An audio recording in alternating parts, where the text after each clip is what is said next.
Excuse me. Hello there, everybody. Welcome back to Circling Seattle Sports. This is something that we're trying to get going, trying to get started. We'll work on it throughout the course of the WNBA season here in 2024. You'll notice we don't have Christian, our Storm beat writer here. It is tough. He is in Dallas until next year, so the time difference is difficult. But this is a Storm game reaction. It is the first Commissioner's Cup game of the season for Seattle. Second for Phoenix as they hosted the Mercury at Climate Pledge Arena, June 4th, 2024. I'm joined, of course, by Rowan here with me. We were both at this game tonight. What? I mean, this was pretty convincing. I mean, even coming into the game, it was announced prior to game time that Nneka Ogwumike was not going to be available for this game after the team's availability report the day before was completely clean as she had an eye injury. Some folks might not have seen it. She got poked in the eye in practice on the 3rd of June, went to bed.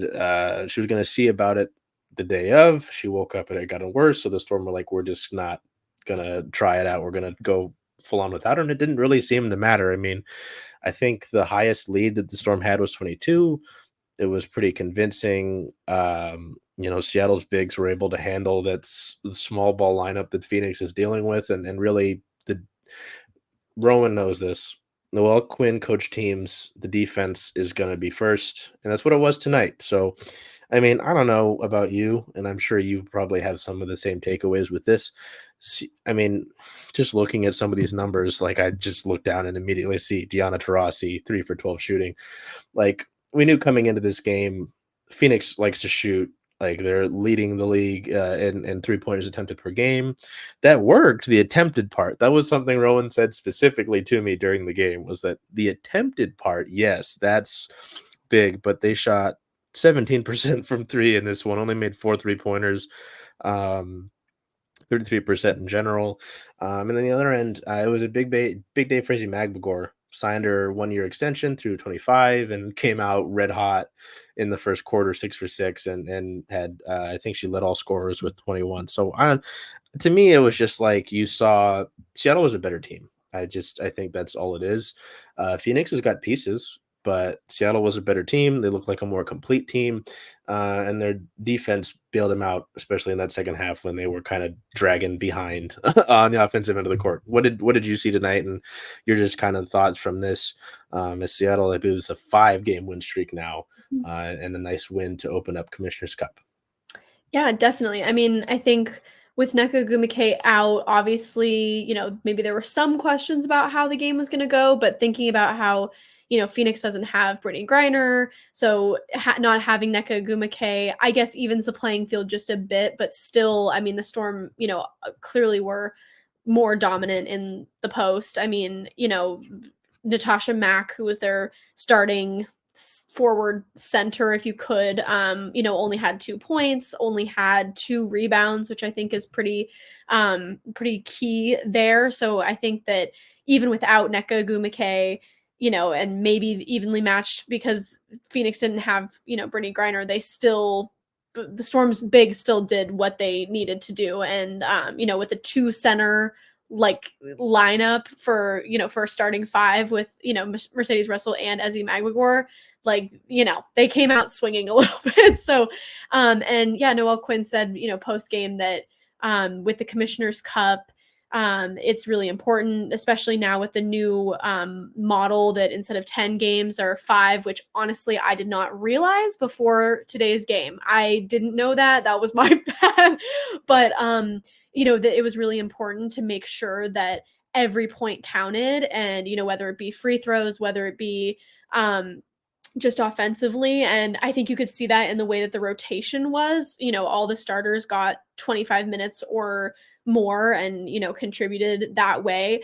I think one of the most surprising takeaways for me was kind of like two-sided. Joyner Holmes, who just signed yesterday, who has been in the system. The Storm is incredibly familiar with her, joined She joined last season.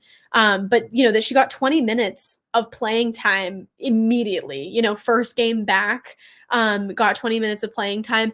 She didn't use it as well as, I was going to bring it up in our roundtable yesterday. Last season, anytime that Joyner got over 20 minutes, she really used it. And those were all of her double digit games last season were when she also got double digit minutes.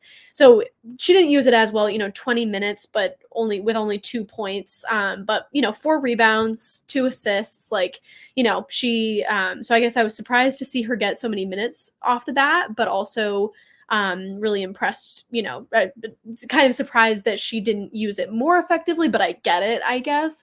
And yeah, surprised not to see Jordan Horston with more minutes as well. I thought that we were talking yesterday in our roundtable too about her 3-point shot and how that needed to be a big part of her game if she wanted to elevate her game there. And she did hit one, and it was really nice. But yeah, for 3-pointers, I mean, Phoenix 4 of 23 is a lot better than 1 of 27, which I think was a WNBA record a few games ago. So, but yeah, I think we were talked post game about Victoria Vivians and her defense that doesn't show up in the box score. I mean, even in the box score, she had 7 rebounds. That's huge. She had 10 points, which is huge too. But defensively, holding Diana Taurasi to, 0 for 6 from 3 and 7 points is a big deal. So yeah, overall, like you said, overall, I think the Storm was clearly the better team today, but it was interesting to see what they look like without Nneka Ogwumike, and clearly that is still very good. Yeah, and I mean, we could look at it here, like you mentioned, they were, still without Brittany Griner. She's dealing with that fractured toe. They were without Beck Allen, which I kind of forgot Yeah. about. She's in concussion protocol, but still, I mean, it is pretty remarkable to see that. I mean, you could argue that Skylar didn't have her best game per se, and she still got 19 points, 4 assists. In this one, Jewel Lloyd, I mean, it's not the best game. It's still 15 points, 7 rebounds, 6 assists. Her rebounding game this year is pretty remarkable. Yeah. Yeah. She's really I stepped that think up. But with Joyner Holmes, I want to say she's second. I have to look at how many. She's definitely in the top 5 for rebounding on the team, which is so funny coming from a guard like her. oh no, that was something too. I remember early on in press conferences that was being joked about. I was like, you do anything differently? And it's like, no. With Joyner though, like, yes, I was like in looking at the box score, like 1 for 5 from the field. Not great, 2 points wise, and considering, like you mentioned, with the minutes, but I feel like she was in the right spots. I feel like Mhm. she was like she didn't look lost, is my point. And it that was some that in talking with team executives today and yesterday about her, and hearing from Coach Quinn, they said she looked great in terms of like basketball shape. So, and this was like I don't know how much you might have experienced it, because I know you have been obviously involved with the league. But it seemed like it was the worst kept secret that at some point she was coming back to Seattle. So I don't like doubt that they were like, hey, stay in shape. Like, we're going to call you. Mhm. So, but obviously, like we talked about, as you keep mentioning with the roundtable, we might have talked about it, but it was not directly Joiner related. Like, you can't simulate a game speed. So Right. I'm sure she'll like, maybe it's rust per se, and she'll knock it off. But yeah, there's that. Um, oh, with Victoria, yes. Give yourself credit because it was, I believe, your question in the post game about Victoria, and it's like something that I am trying to flesh out into a bigger piece with Miss Vivian's. But yeah, like I gotta find the official quote still and get that to you because you mentioned that during the roundtable as well. But Coach Quinn did say something about how she was essentially happy that I can plug her into that starting 5 of 4 all-stars and be like, you just go and do your thing. So it was cool to see her have a game where she's more recognized on the stat sheet with the 10 points, with the 7 rebounds.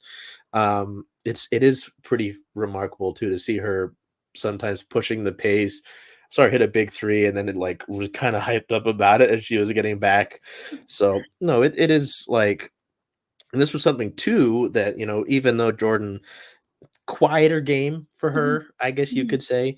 Um, we talked about it too during the game. Like, if this is how Seattle wants to run with their threes in terms of small forward, with Vivian starting and getting these minutes, and then having a spark plug or an energizer bunny of sorts in Jordan Horson off the bench, I think it works. Like I don't see any situation unless it's an injury, knock on woods, like where you really want to change this. I think Mhm. it works with Vivian's defense. Like, why change it, But right? also, I mean, actually looking at it, 7 points and 6 rebounds in 14 minutes, that's pretty efficient. I mean, quieter game just time-wise, I would have to look and see, but I think she's averaging more minutes than 14. That seems like a little less than usual, but still, I mean, 7 points, 6 rebounds in 14 minutes, pretty efficient.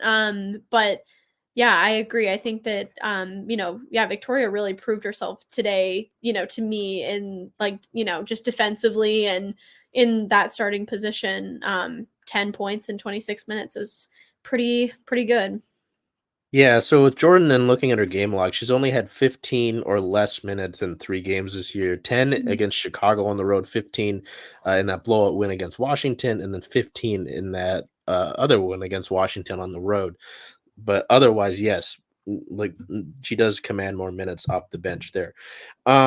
Switching it over here and from general kind of game talk, I don't know if you could really go with anyone else for a player of the game kind of area, but this is also a perfect opportunity to talk about Ezi Magbegor. If you've got someone else, please surprise me and go No. somewhere else. No, Um, I don't. you know, Ezi, like it my first tweet of the night from this game was that it was fitting that she got the first 2 buckets, considering that she had signed her extension. I was the only person at shoot around this morning, and like after practice, there's this big team huddle with the coaches and the players, and if you have heard Ezzy talk ever, she is quiet. She is soft spoken. She said it to media pregame. She doesn't like attention, being the center of attention. And of course, postgame, she's the one with a postgame interview and everyone's cheering for her.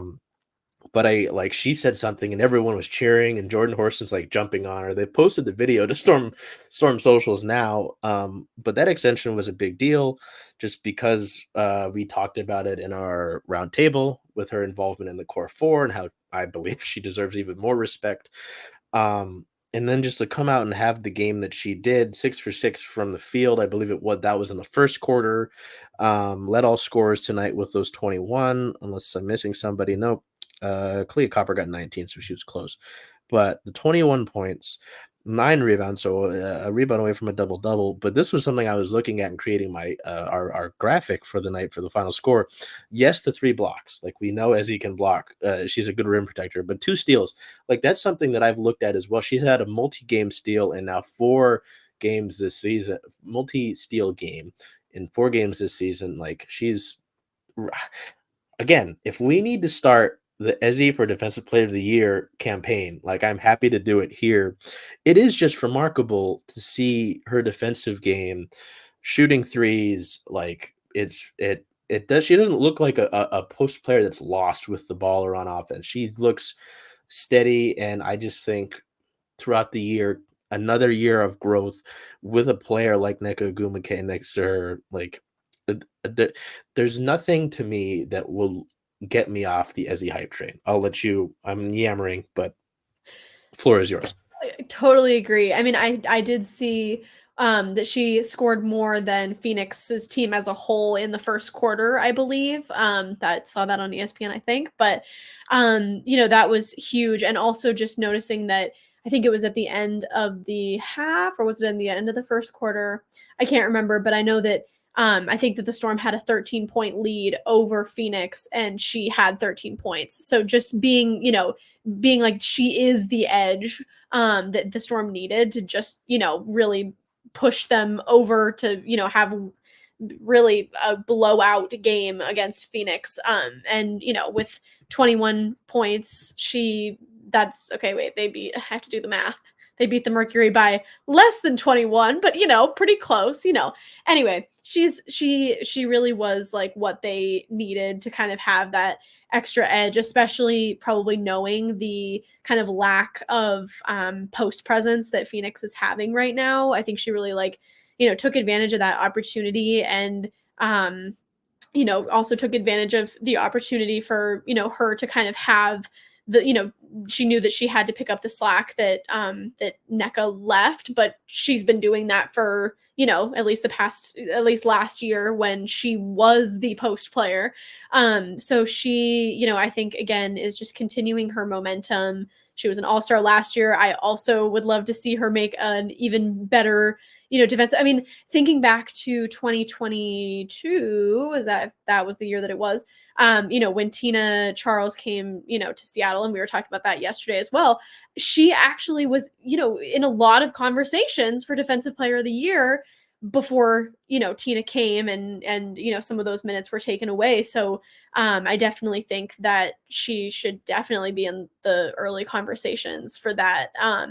I believe she's leading the league in blocks right now. I could be wrong about that. Yep. Okay. And we saw it again, 3 blocks. And I think that's a really good point about steals as well. I think that she is, just every year continuing to add something, different to her game. She has 2 assists. A lot of things are assisted to her, but still, making sure that she is also like keeping that ball movement going and, kicking it back out when she needs to. So yeah, I have no other star of the game other than her. But like you said, I mean, Skylar, this wasn't, maybe her best game, like, 4 for 11 from the field, but still, putting 17 points on the board and outscoring Jewel, honestly, like, to outscore Jewel, you have to be having a good game because Jewel doesn't get outscored very often. So I think that just having more supporting players, it used to just be Ezi and Jewel that were the ones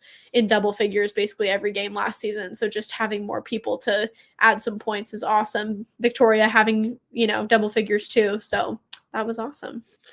Well, and that was the thing too that like became apparent to me because we had Sky and Ezi post game for the 2 players to talk to the media. One of the things that did stick out to me was how Skylar was like, I don't have to come back and get the ball when I pass to Ezi, like with some other bigs. And then with Skylar, though, I was like, yeah, where did these 17 points come from? Like, I think we did talk about it. We talked about so much of this in our roundtable, so you should probably go see that. 8 for 9 from the 3-throw line. So like she was getting in there, drawing contact.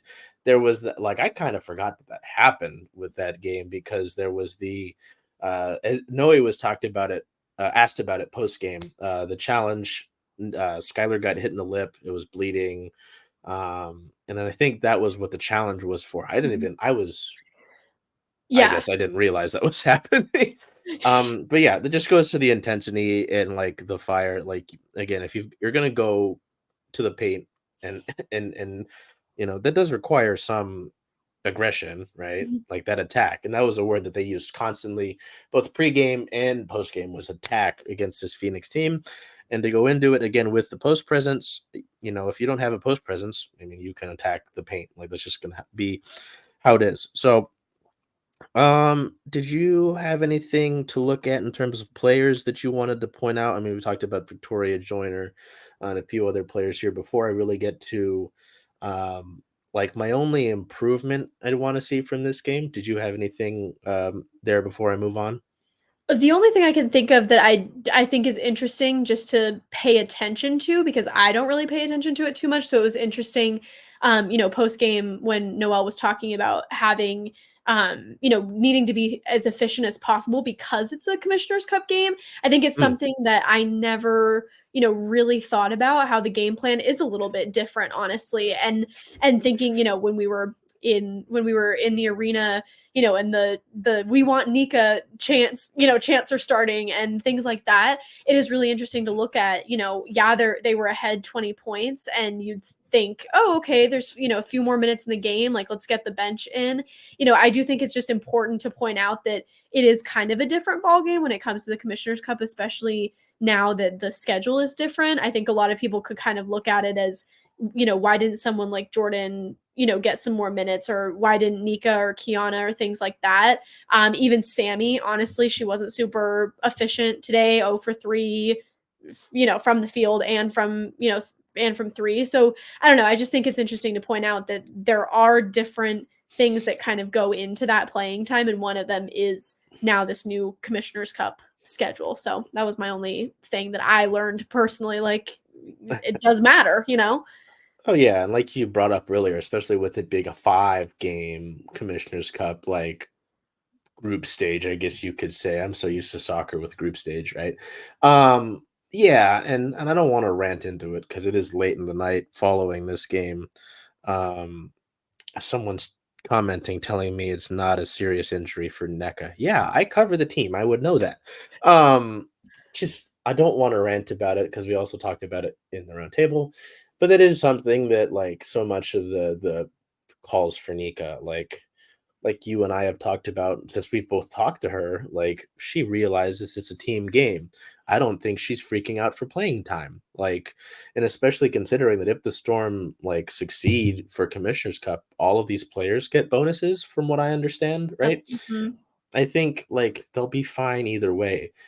Like you brought up in the round table, like yes, I think throughout the course of the season you'd like to see your backup point guards, your backup guards get more minutes, just so that if a situation arises, you have some experience and you have some in-game action for them.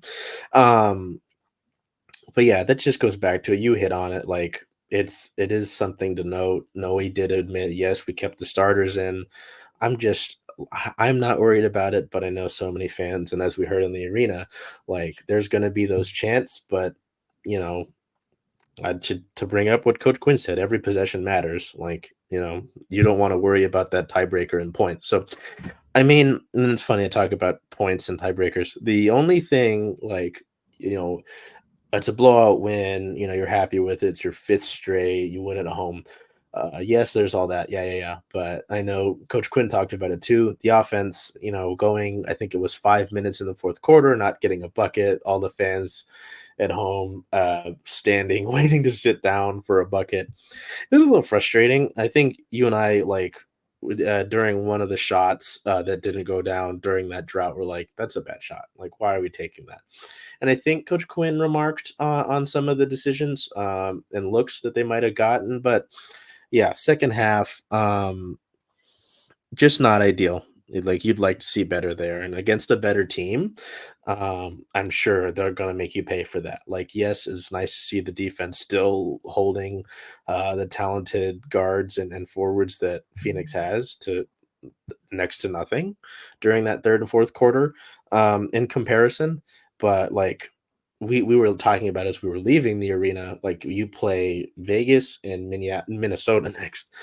You can't get away with that against those teams. You will not be able to get away with that with those teams. Um, and even without NECA, like you'd like to see the offense be able to function. So I don't know what you thought on the offensive end of the ball in that second half with just how um things didn't really flow as much. The ball not moving as much was something that Coach Quinn mentioned. So what did you see offensively and how you'd like to see that improve? While also realizing that was game 9. And sure, you can look at Yeah. that.